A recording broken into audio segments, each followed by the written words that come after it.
Rehan. Kau buat apa? Ui, bawa handset ke? Siapa dia bawa Bawa handset? Ayo, bawa Ah, handset. tengok. Ayo. Alay. Ring kau. Kecoh. Cuak cikgu rampas kan Ya, nanti? dia orang cikgu saya nampak Lepas tu? habis kau. Ambil lah balik. Apa benda susah ya? Siap dia. Alah, benda siap ada ni. Cuak sangat dengan cikgu tu. Kering tu. Cikgu rampas pun biarlah. Ambil lah balik. Benda boleh ambil balik kan?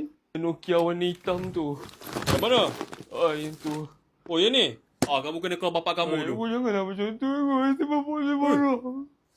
Lah. Cikgu tak boleh buat apa. Cikgu kena ikut prosedur. Allah. Macam tu sekali.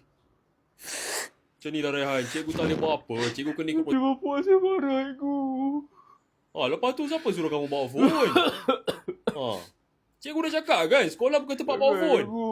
Macam tu panggillah saya. Cikgu dah kata kamu kena panggil bapak kamu. Baru kamu boleh ambil. Itu bukan phone saya pun. Cikgu tu pun bapak saya tu.